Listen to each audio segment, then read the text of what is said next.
Hey, what's going on, guys? Brian Kelly here from Zombie Guitar. Here in today's video, I just wanted to do a quick book review on something I've read recently, and it's called The Music Theory Manual Beyond Diatonic Harmony. Now, I don't make any commission off this book whatsoever.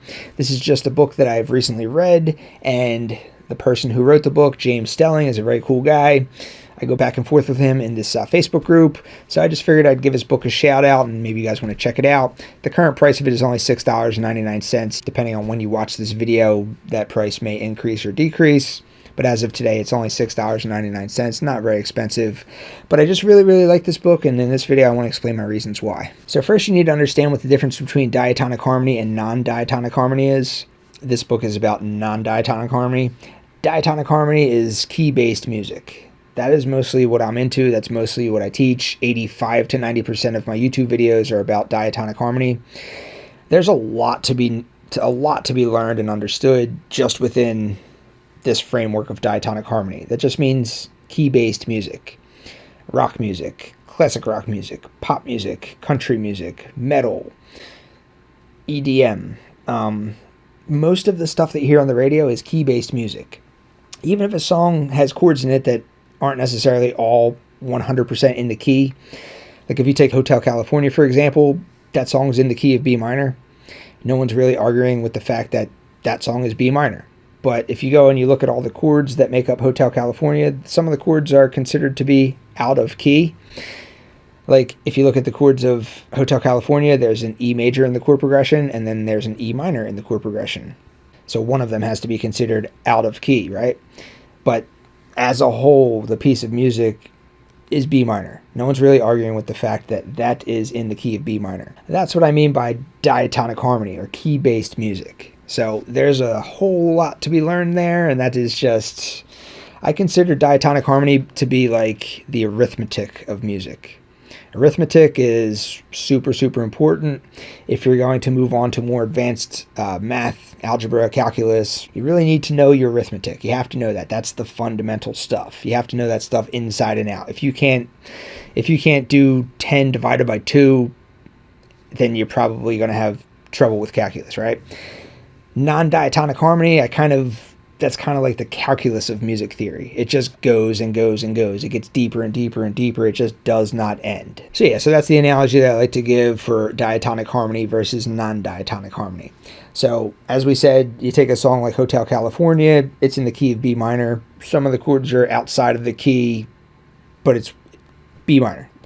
You take like a lead sheet, like a jazz lead sheet that has just like all these crazy chords on it. You know, you see like E flat 7, and you see sharp 11s and flat 9s and all kinds of stuff.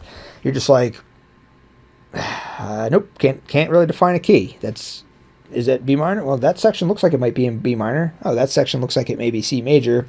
That section may look like it's in E flat minor. You can't really just pinpoint that is in key of whatever. That's jazz. That's non-diatonic harmony.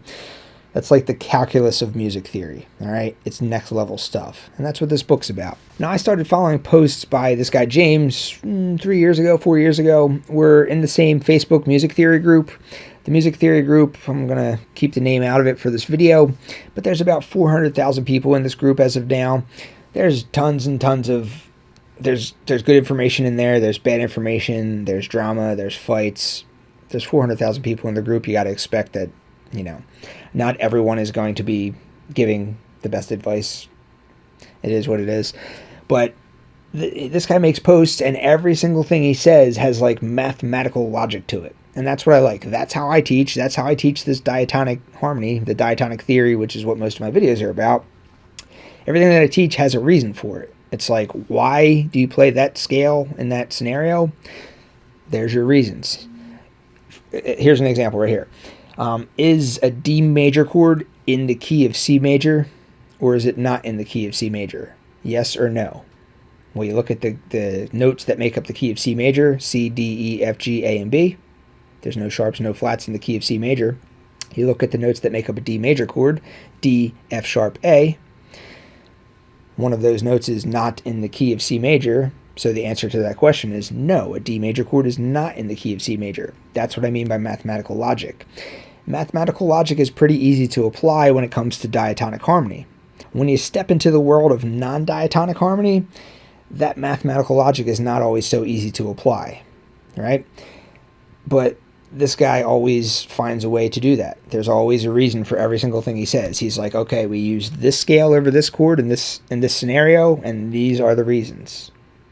That is mathematical logic. And right in the very beginning of the book, he even points this out. He says, in order for these rules to be consistent, in order for them to apply in every single case that is like this, there needs to be, he calls it intervallic consistency. So if you're going to say that this works in this specific scenario, in this case, and these are the reasons why, it then needs to apply in every single case that has that exact same criteria. Applying this mathematical logic to non-diatonic harmony is not a very easy thing to do. And as someone who is a never-ending student of music theory, someone that I'm going to go to my grave and I still will never know everything there is to know about music theory, you just can never stop learning. But when I'm looking for things to learn, or when I'm looking for people to learn from, I want that mathematical reasoning. I want the logic. I don't want people's opinions. I don't want them to be like, oh, well, yeah, that's because I like that. It doesn't work like that. I want mathematical logic. So the book is only 31 pages long, but it's not a quick read at all.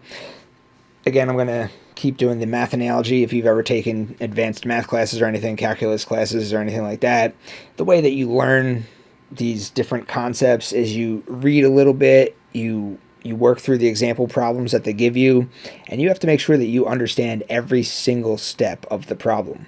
You can't just read through it like a novel, You have to make sure, like, okay, there's a flat 9 there. Why is that flat 9 there? What's the reasoning behind that? Okay, got it. All right, so you use either this scale, or this scale in that specific context. All right, got it. You have to really think about this stuff. And until you're 100% sure that you understand the little whatever, you can't read on.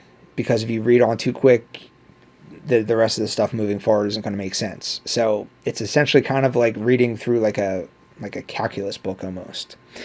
But if you really read through it and you really take your time and you really kind of just like make sure that you understand every little piece of it, then it's full of great information. So the last thing I want to say, and then I'm going to end this video.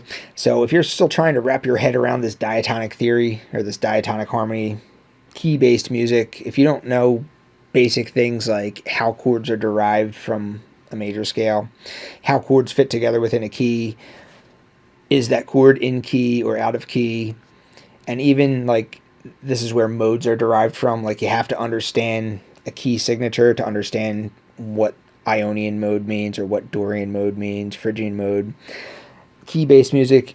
And when I say modes, I want to tread lightly when I use that word, even though that's where the modes of the major scale come from, the Ionian mode, the Dorian mode, the Phrygian mode, they come from a key. You don't really use modes until you get into the world of non-diatonic harmony. You start using modes where you're like, okay, that's a D minor 7 chord right there. Like the piece as a whole, you can't really say exactly what, you can't really nail down what key the piece is in. But this little section, breaking it down section by section, you can say, oh, there's a D minor 7 chord. I think that's functioning as the 2 chord from the key signature of C major. 2 chord in the key signature of C major, okay, that equates to Dorian. So I would play the Dorian scale over that D minor 7 chord. Got it. Like, you need to know the arithmetic before you can get into the calculus world. So even though modes are derived from a key signature, even though modes are derived from having an understanding of diatonic harmony, their actual application really doesn't start to come into play until you venture into this world of non-diatonic harmony. So that's just the last thing I want to say about that. So if you're still not completely clear about the diatonic stuff, the key-based stuff, or if you're just not interested in jazz at all, this book may not be for you. But if you're trying to kind of jump into the next level and really get deep into this music theory stuff, this is a great book. So check it out. Highly recommended. Thanks for watching.